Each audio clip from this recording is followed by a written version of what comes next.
Olá, bem-vindos a mais uma edição de Isto é, Sua História. Meu nome é Sérgio Ciscaro e estamos hoje aqui com Rômulo Engelhardt, CEO da Engelhardt Agrobusiness, que teve recentemente sua trajetória num capítulo do livro Da Porteira para o Mundo. Rômulo, seja bem-vindo. Obrigado, Sérgio. Antes de falarmos da Engelhardt e das soluções que ela desenvolve, eu gostaria de saber um pouquinho do início da sua trajetória. Ok. Bom, Sérgio, eu sou natural do estado do Pará, né? Nasci numa região de um dos piores índices de IDH do Brasil, na Ilha do Marajó. E a minha trajetória ela começa, né, dentro de um colégio agrícola, um colégio federal. Sim. Ali eu aprendi não só a parte técnica do agronegócio, né, mas aprendi muito com a parte administrativa, né, a gestão de empresa começou realmente ali e funcionava. Naquela época, os colégios internos, os colégios federais, davam esse suporte. Você imagina que tinha laboratório de tudo dentro. Então, os garotos ali naquela época tinham um sonho de entrar dentro dessas escolas, né? Você saía dali um profissional formado. Né? Então, eu sou muito grato a essa passagem, essa transformação que teve na minha vida, e o colégio interno foi a base para que hoje nós chegássemos onde nós estamos. Uhum, certo. E aí, uma vez no mercado de trabalho, você chegou a atuar em multinacionais, não? Sim. Eu tive logo depois que eu saí do colégio interno, né? Você sai com uma formação em técnico agropecuária, é muito amplo, né? O segmento, porque o curso de agropecuária abrange animais de pequeno, grande porte, pequenas e médias culturas, né? Anuais, mecanização agrícola, química, física, agroindústria. Então, assim, um leque é muito vasto, né? Então, posteriormente, quando eu saí disso, tive uma breve passagem em órgão público. E depois a minha vida, ela profissional, ela foi forjada dentro de grandes corporações, né? Tive uma passagem por alguns grupos nacionais que desenvolveram grande tecnologia, eu sempre acreditei nisso. E posteriormente eu tive passagem por multinacionais americanas, tive passagem por multinacionais australianas no mundo corporativo, né? E japonesas. Então isso também me deu um alicerce no mercado internacional de poder, dentro desse mundo corporativo, foi onde abriu a minha visão de que a gente tem que se planejar a cada 10 anos. Então, foi a partir desse momento que essa visão, como empresário, mudou a minha realidade de como que eu ia me projetar para alcançar os objetivos que eu queria, né? E a multinacional, esse ambiente corporativo das multinacionais me ensinou a me projetar a cada 10 anos.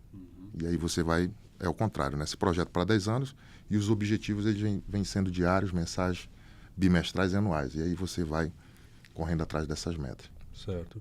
Eu imagino que nesse período também foi que você desenvolveu aquela noção de que é importante você aplicar inovação no agronegócio, não?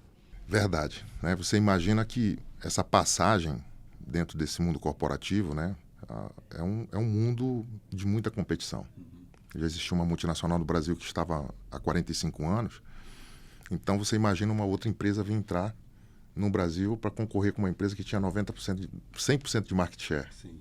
No mercado. Então, era bem complicado. E a multinacional, naquele momento, que era uma multinacional australiana, nos fez o convite, né, para que nós fizéssemos parte desse grupo. Então, nós sempre fomos muito forçados a traçar estratégias, né, de como que você pode mudar esse jogo? Como que você pode tirar uma fatia desse mercado? Então é preciso muita inovação. Sim. É preciso você traçar planejamentos, né, estratégicos de como que você vai poder atender esse mercado e sempre mantendo a excelência de quem já estava aqui há 45 anos, né, e trazendo novidade. Então, foi realmente muito desafiador. Né? Eu, na época, fui como gerente de centro de negócio para uma região, digamos assim... de faturamento de todas as multinacionais muito ruim, né? Aquela Matopiba, né? Região semiárida do Brasil. Fui para gerente de centro de negócio e lá a gente desenvolveu vários planejamentos frente a essas grandes corporações que tiveram dentro do mercado e tivemos grandes cases de sucesso, graças a Deus. E isso a gente acabou trazendo, né? Então essa pressão das multinacionais para que você cumpra as metas, para que você expanda seu mercado, ano a ano você tem que crescer. Multinacional é assim. Então, isso também foi me forjando como profissional, com uma visão de empreendedor, né, de que é possível você, ano a ano, você escalonar o crescimento da sua empresa e alcançar objetivos. Né? Então, isso foi bem interessante na minha passagem da minha vida profissional no mundo corporativo. Certo. E o que levou a criar a sua própria empresa?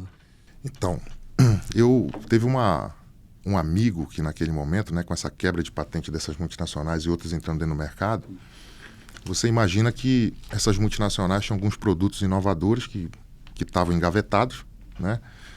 E você imagina um jovem empresário como o Rômulo, que desengavetou alguns projetos desses de dentro da multinacional, que havia alguns produtos clones dentro da empresa e um estava engavetado. E eu, na época, deram uma meta de, se eu não estou enganado, na época, no momento era de 400 mil dólares por ano, e eu, em menos de 3 meses, fiz um faturamento de 2 milhões de dólares. Né? Então, teve um amigo, o que me levou a essa mudança de transformação? Né? Essa trajetória minha por grupos de desenvolver ou de tirar produtos da prateleira e colocar isso no mercado, um amigo me deu um conselho. Esse cara é um grande amigo meu, e disse para mim o seguinte, falou, Rômulo, se tu dedicasse todo o esforço que tu tens, as estratégias que tu traças de sucessos que as multinacionais alcançaram dentro do mercado, graças ao planejamento estratégico e à força de vontade que tu tivesse para fazer isso, você fizesse isso para você, aonde que você estaria? Então, assim, eu nunca me esqueço disso, porque esse conceito, na época que esse amigo me falou isso, foi um negócio que ficou me martelando na cabeça durante muito tempo. Então eu falei, realmente, eu poderia dedicar todo o meu tempo e meu esforço para uma companhia que fosse minha, né? E não mais dedicar o esforço para outros grandes grupos empresariais. Então, a Engelhard, ela nasce justamente no seio desse pensamento, né? E foi nesse momento que eu tomei a decisão de que eu precisava de mais um tempo para me planejar a minha saída desse mundo corporativo e, a partir dali, começar a traçar as estratégias da Engelhard. Tá. E como que foi o começo, o estabelecimento da empresa? Então, o difícil disso tudo, né? Porque vem o sonho, né? Lá na sua mente. E qual foi a principal dificuldade que você tem, né? Você trabalhar dentro de uma grande corporação, você tem toda uma equipe por trás de você te dando suporte, né? O reflexo daquilo que eu alcançava dentro da multinacional tinha muito a ver com o corporativo, né? Com as pessoas que estavam por trás de mim, né? RH, marketing, logística, planejamento estratégico, gerência, diretoria. Então você imagina que quando eu tomei essa decisão, eu estava olhando o Rômulo, que era um profissional que tinha, isso sempre dito pelo pessoal da diretoria das multinacionais por onde eu passei, que é muito difícil. Eu era um profissional que eu tinha 50% no meu perfil, um cara muito técnico, e 50% comercial. Então, eu achava que aquilo só me bastava. Então, o que aconteceu? Eu tomei a decisão e não voltei atrás. Foi muito difícil. Nos primeiros 5, 7 anos, gastando muito dinheiro e acreditando, até momentos realmente de falir financeiramente, né, com os projetos, né? Então, eu falo, né, as empresas nacionais, poucas são as que duram mais de um ano, né? E eu fui, por muitos amigos, aconselhado, volta para o mundo corporativo, volta a trabalhar, e eu persisti na busca de alcançar os objetivos da empresa. Foi muito difícil, né? Porque, principalmente quando você fala nesse ambiente, né? Você acha que você sair numa estrutura onde você tem todo um aparato para você trabalhar e você toma a decisão de é só você. Sim. É só você. E o interessante é que quando eu falo para todo mundo que você tem que estar preparado para quando as oportunidades vêm, né? Quando eu comecei a fazer a primeira operação de exportação minha, eu tinha uma sala menor do que isso aqui. E era só eu e mais um funcionário meu. Então as oportunidades, elas aparecem, né? Você tem que estar preparado profissionalmente para alcançar as oportunidades que nós temos no agronegócio brasileiro, que são muitas. A empresa surgiu em 2009, né? Quais foram os primeiros clientes que você teve, especialmente nesses primeiros 5, 6 anos em que o negócio ainda estava se estruturando? Então, eu sempre tive uma visão de acreditar em inovação tecnológica. Tá? Então, nesse primeiro momento, antes da gente ir para o mercado internacional, eu visitei uma feira que tinha no Mato Grosso, junto com um amigo, e passando por essa feira, vi que tinha um brasileiro que tinha desenvolvido um software que ele conseguia, através de imagens de satélite, fazer alguns filtros, e você conseguia através dessa tecnologia, desse software, ver as diferenças de produção dentro dos talhões. Fosse de soja, fosse de milho, fosse de qualquer cultivo dentro do Brasil. Quando eu bati o olho naquilo, um stand que não era bem frequentado, eu olhei aquilo e falei, bom, isso aqui no mesmo momento, vindo do mundo corporativo, onde você precisa de informações do campo para saber aonde que você aplica melhor um defensivo, aonde você concentra maior o seu investimento, aonde você tira investimento. Aquilo naquele momento na minha cabeça explodiu uma oportunidade, numa sensação de que aquilo ali era o... Agora você imagina, isso tudo muito antes do drone. Sim. Né? Então o que nós fizemos? Naquele mesmo momento, né, quando eu já havia tomado a decisão de ter saído do mundo corporativo, eu comprei essa franquia junto, e um negócio interessante, junto com um estagiário meu da multinacional, que esse cara, na época a multinacional tinha um programa de você ter estagiários, e você sempre selecionava os melhores com você. Quando eu saí da multinacional, ele saiu junto. Certo. Só, eu vou junto com você. E quando nós saímos, ficamos trabalhando junto, compramos essa franquia, e nós tivemos um sucesso enorme com relação a isso. Porque isso já era muito comum na agricultura, na cultura da soja, na cultura do milho, na cultura do arroz. Eu estendi isso para a pastagem e estendi para a cultura da palma, para o dendê. E eu fiz alguns experimentos de teste, apresentei para algumas pessoas na época, no momento. Havia Galp, Petrobras, ADM do Brasil, Dental A, grandes grupos que existiam no Pará, na Palma, que não tinham conhecimento disso. Então, eu apresentei para essas pessoas, nós tivemos muito sucesso. Expandi meus negócios para a Colômbia na época, fiz uma palestra num evento em Cartagena, na Colômbia, um evento internacional da Palma. Então, as grandes corporações da Palma estavam nesse evento na Colômbia. E eu fiz uma palestra no evento justamente para falar dessa tecnologia. Era algo surreal, inovador. Sim. Você descobrir que num plantio você tem... Eu vou te dar um exemplo aqui. Você pergunta para um produtor de soja, quantas sacas de soja você colhe aqui por hectare? 60, 70, 80. Na média. É sempre assim. Você pergunta para o produtor e fala na média. Então, o que é uma média? Né? Isso é sempre um questionamento que você fazia, né? É a cabeça no fogo e o pé no gelo. Se você está produzindo 80 na média, então isso quer dizer que você tem áreas produzindo muito mais e outras áreas produzindo muito menos. Exato. Né? Agora, você imagina que você tem o mesmo solo, mesmo regime pluviométrico, mesmo fertilizante utilizado e tem áreas com produções altíssimas e a menos de 20 metros essa produção caiu para zero. O que isso levou isso a acontecer? Então, essa tecnologia te entregava isso num palm top. E foi interessante que a primeira área que eu fiz na Malásia, na época, eu nem fui lá. Eu pedi que eles me mandassem a área geográfica, e eles mesmos me mandassem de lá, e depois eu mandei de volta. Falou, vai em tal área, daqui do Brasil.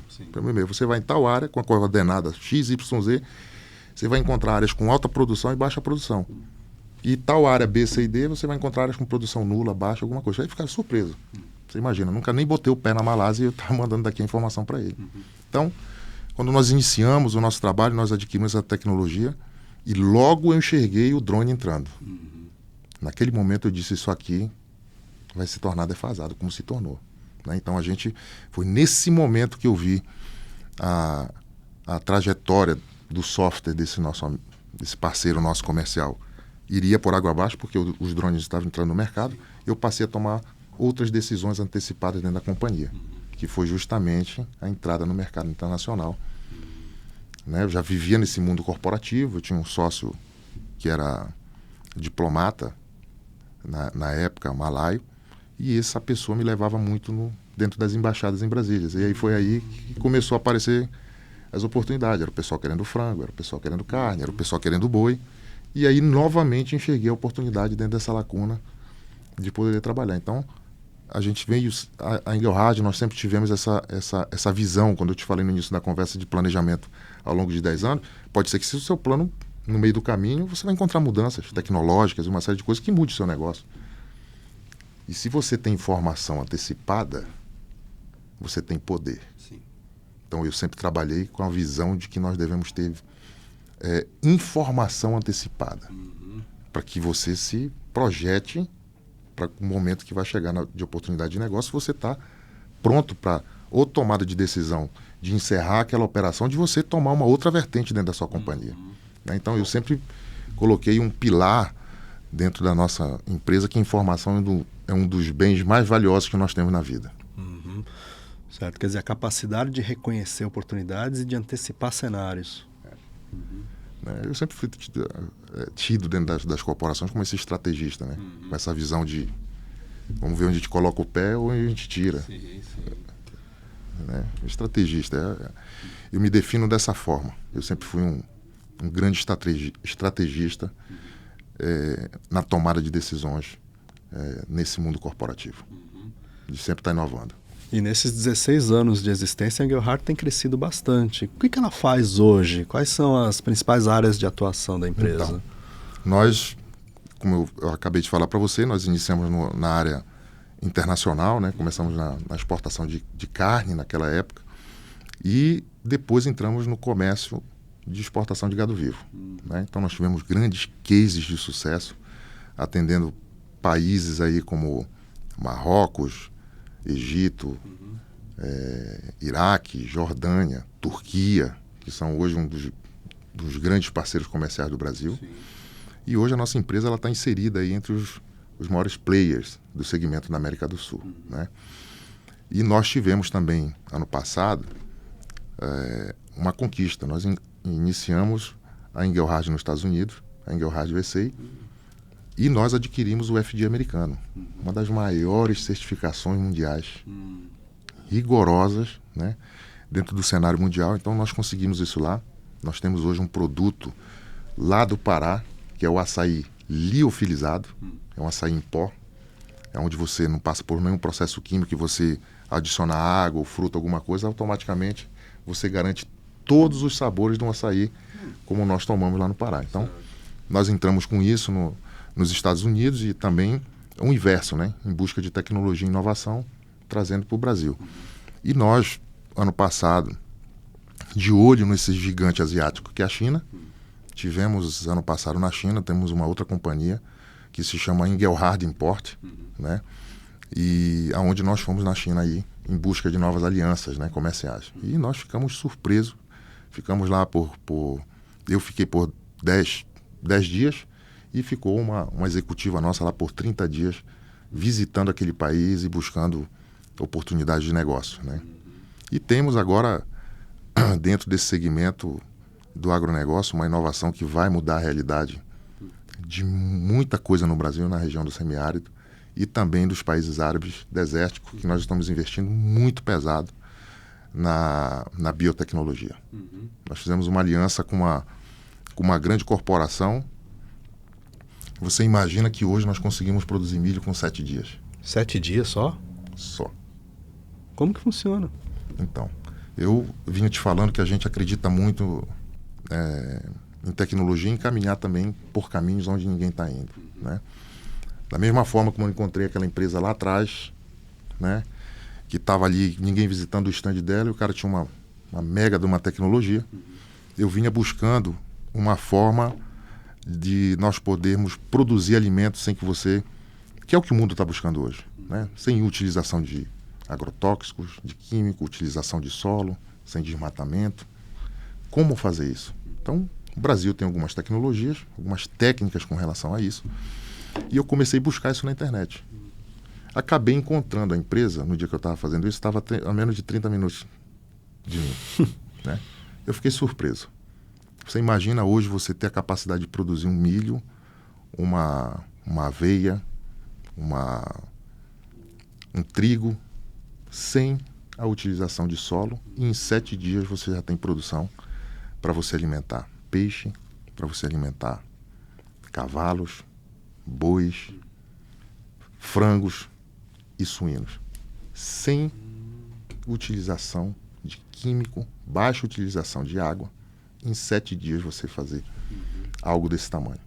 Nós estamos apostando nisso dentro do cenário. Nós estamos levando essa tecnologia nossa, brasileira, para os países árabes, né? Já entrando em contato aí com alguns clientes, porque a gente já tem a carteira de cliente. Você imagina produzir milho e aveia no deserto? Sim. Em 200 metros quadrados você produzir 1 tonelada dia.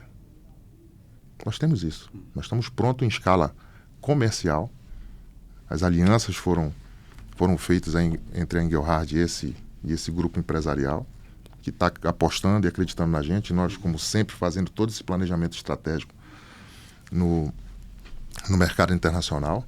E o principal foco é levar isso para os países árabes, né? Para o deserto. Nós vamos produzir milho, aveia, sem você fazer utilização de solo, sem maquinário. Com apenas 2 pessoas você consegue fazer isso. Reutilização de água. Então, isso vai ao encontro dos interesses no mercado internacional desses países árabes. E aqui no Brasil, e o que é que nós estamos buscando, né? Aqui no Brasil, nós temos a região semiárida do Brasil, que as pessoas que estão ali não conseguem produzir o próprio alimento, porque você tem uma região muito árida. Então, sim, nós temos a solução para isso. Nós temos a solução e a gente consegue implantar isso dentro de 30 dias e em 7 dias começa a produzir. Então, algo que você levaria, se fosse numa agricultura normal, né, o agricultor ele começa a fazer isso 6 meses antes, preparo de solo, adubação, sim, e depois aí vem mais 90, 120 dias para a cultura se desenvolver. Eu consigo fazer isso em 7 dias. 7 dias. E qual é o objetivo disso? Né?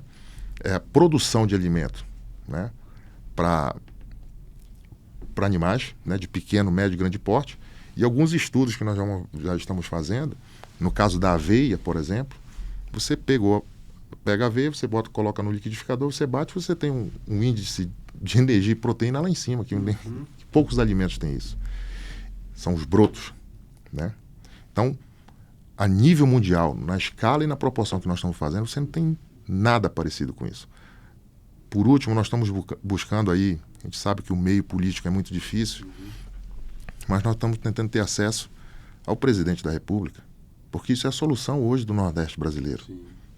Já se fez a transposição do Rio São Francisco, e as famílias que estão ali, que você não consegue criar uma galinha, porque um ano chove e o outro você tem 3, 4 anos de muita seca.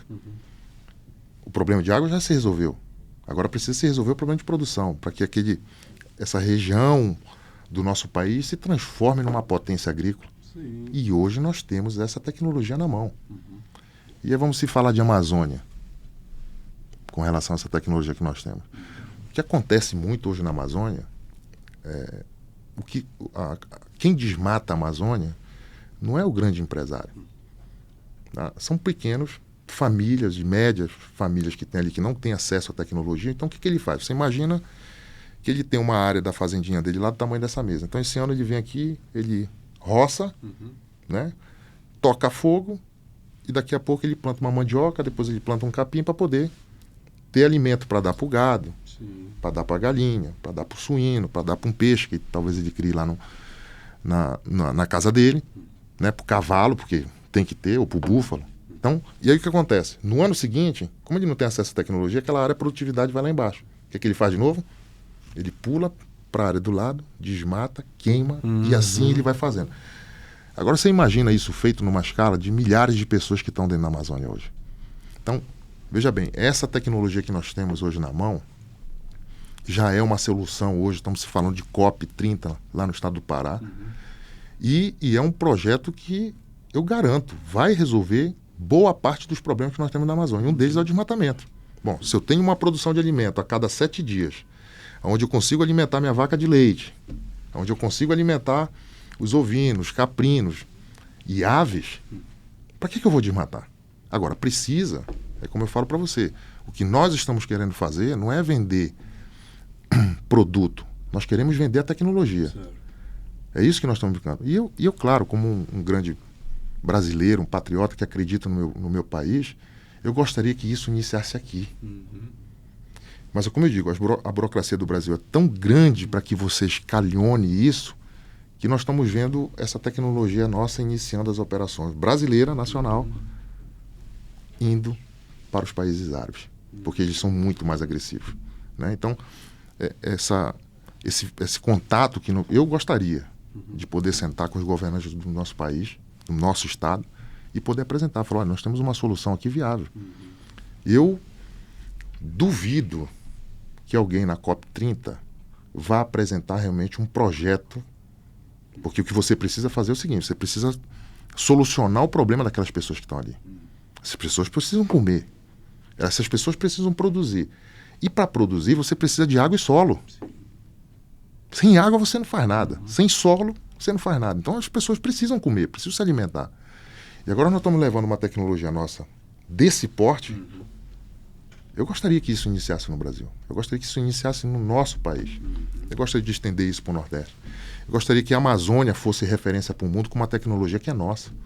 E isso, eu te falo, a custos que hoje cabe dentro do orçamento nacional, do orçamento de governo, dos bilhões de dólares que estão vindo para o Fundo Amazônico, e resolver de uma vez por todas a solução de quem está ali. Sim. Produção.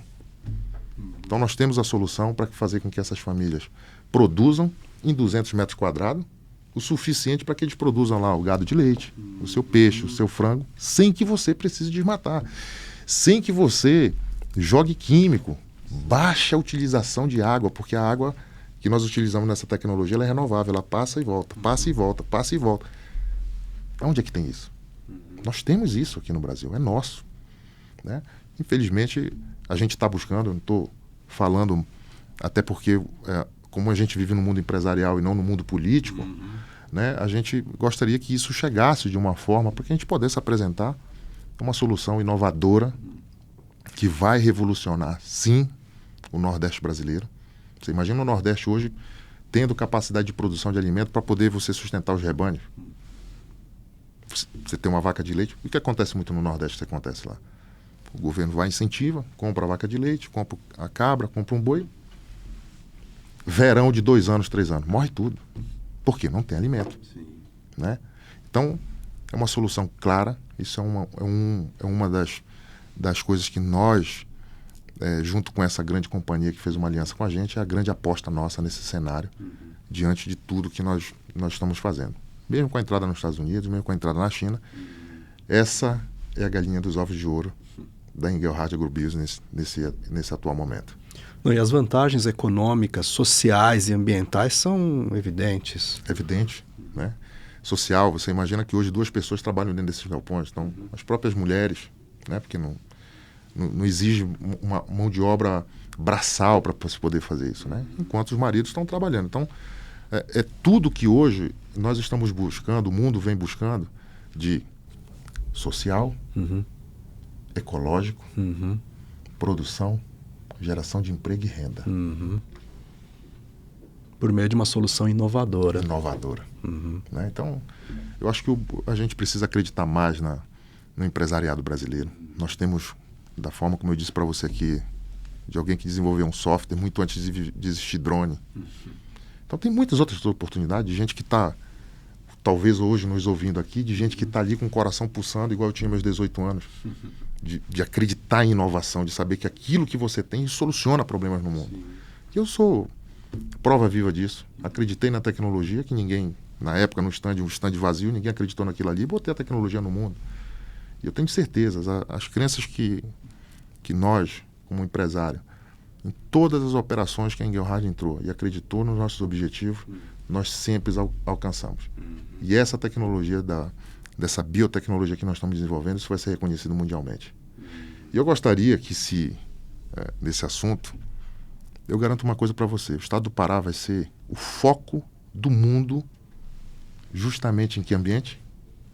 Nesse ambiente da biotecnologia, com essa tecnologia que nós temos. Se o Pará for o primeiro a implantar isso, eu te digo que isso é digno de Forbes. Tá? Isso é digno, o mundo vai estar de olho ali para o que o Brasil está gerando de inovação tecnológica para resolver os problemas. É prático. Você precisa gerar alimento, está aí a solução. Nós temos. Em menos de 30 dias, quem estiver nos ouvindo, que procura a nossa empresa, a gente consegue implantar isso e já começar a fazer produção. Então, imagina o mundo vendo isso dentro do estado do Pará, dentro da Amazônia, numa área de 200 metros quadrados, você produzindo alimento para um rebanho dos produtores, dos pequenos e médios produtores que estão dentro da Amazônia, no Nordeste brasileiro. É nosso. Né? E eu falo que não é da Engelhard nem da empresa, isso é uma vitória do Brasil. Né? Isso é uma vitória nosso como um país, de nós termos a honra de dizer que nós desenvolvemos uma mega tecnologia que vai resolver muito problema do mundo inteiro. África, os países africanos, problema da Amazônia, Nordeste, deserto. Isso é possível. Nós já estamos produzindo em escala comercial, sem erros na implantação de projeto e do início ao começo da produção. Tá entendendo? entendeu? Então, é algo que a gente acredita muito. Eu imagino que seja o grande plano da Engelhard para o futuro próximo, mas há outras linhas que vocês pretendem ampliar nos próximos anos? Então, essa ida nossa na China, nós temos visto muito o desenvolvimento da tecnologia artificial, né? Então, você imagina o seguinte, você tem alguns setores hoje do agronegócio onde você precisa de uma mão de obra, vamos lá, cortador de cana que antigamente passava o dia, o sol inteiro trabalhando ali cortando cana. Lá vem uma tecnologia onde você desenvolveu uma máquina que colhe a cana e você já não precisa expor o trabalhador a esse trabalho árduo, né? E aí você começa a profissionalizar essas pessoas para começarem a manusear, né, esses equipamentos. Então a visão que nós temos ao longo da nossa trajetória com investimento é de tecnologia artificial dentro do agronegócio, né? Nós já vimos algumas coisas lá muito interessantes na China, né, que eles estão investindo pesado em tecnologia, e o mundo vai se tornar isso. Vai se tornar tecnológico, não adianta você querer travar essa evolução, né? Você vê aí a comunicação. Quando eu iniciei essa história nossa aqui, contando a minha história, nós não tínhamos celular nem internet. Era algo muito futurístico você imaginar que você falaria com uma pessoa do outro lado do mundo em vídeo. E olha onde nós estamos hoje aqui. Isso em 1998. Você sabe disso. Então, apostar nisso que nós estamos falando é o que nós precisamos fazer. O Brasil precisa buscar inovação tecnológica. Nós já somos um player, né? No Brasil alimenta hoje mais de 1 bilhão de pessoas no mundo. Mesmo com todas as restrições ambientais que nós temos hoje, né? Você imaginar que hoje um produtor hoje que compra uma terra só pode utilizar 20% na Amazônia. Então, e ainda assim o Brasil hoje está. Nós não somos o maior produtor de alimento do mundo, nós estamos entre o terceiro e o quarto. Mas somos o maior exportador de alimento do mundo. Sim. Olha essa análise desse número. Então nós fazemos muito bem. Então imagina isso aliado, agregado à tecnologia, né? Onde o agronegócio brasileiro pode chegar. A nossa visão, o que nós temos com relação a isso é de estar de olho nessas inovações e trazer essas tecnologias aliados nossos do Brasil, a trazer inovação para o agronegócio brasileiro. Isso não vai ficar retido só ao conhecimento da Engelhard. Nós queremos trazer isso para o Brasil, contribuir com o agronegócio brasileiro. Perfeito. E como as pessoas podem entrar em contato com a Engelhard para saber um pouco mais dessas soluções e eventualmente fazer parcerias? Então, hoje nós estamos sediados no estado do Pará, né? Uma filial nossa em Brasília, e nós temos um site hoje da empresa que as pessoas, e rede social, né? Então, pode procurar o site www.engelhard.com.br, né? Nós temos uma rede social também, Engelhard Brasil, onde lá tem e-mail, tem os contatos, né? As pessoas com você pode falar, e a gente está aberto aí a novas parcerias, a novas alianças, que sempre foi a maior força da Engelhard. Aliança. Nós sempre tivemos essa visão de aliança. Nunca guardar o conhecimento restrito às nossas paredes. É sempre buscando aliados e alianças. Então, e a gente tem dado muito certo com isso. Porque todos os projetos nossos sempre foi embasado em alianças comerciais. Se é bom para você, tem que ser bom para mim também. Então, esse modelo de conversa no mundo empresarial é muito difícil de você achar. Porque no mundo corporativo é cobra engolindo cobra. Imagina que, a partir do momento que nós temos uma tecnologia dessa, eu estou dizendo, não, eu estou buscando aliados. Eu estou querendo expandir a utilização de algo que é muito bom. Então, faz parte do jogo. O que a gente acha que hoje é a solução do mundo, daqui a pouco, a gente está vendo aí no Vale do Silício já fazendo a carne sintética, o ovo sintético, né? E eu tive a oportunidade de conversar com alguns amigos que estiveram lá e falar, Rômulo, é o mesmo sabor, só que ainda é muito caro. Então, até onde que isso vai chegar, né? A futura geração vai dizer. Então, o que a gente puder contribuir enquanto nós estivermos aqui, a Engelhard está disposta a novas alianças e a novas parcerias. Perfeito. Rômulo, muito obrigado por compartilhar a sua história e sua trajetória hoje conosco. Fantástico, Sérgio, eu agradeço. Eu espero que isso possa inspirar novas pessoas, novos empresários. É essa visão que nós temos, que isso vá a nossa experiência que nós tivemos ao longo desse tempo, inspire novos adolescentes e novas pessoas que estão aí nos ouvindo hoje a lutar pelos seus sonhos, pelos seus objetivos, que é possível. Sem dúvida. Obrigado. Obrigado. E obrigado a vocês que nos acompanharam até agora.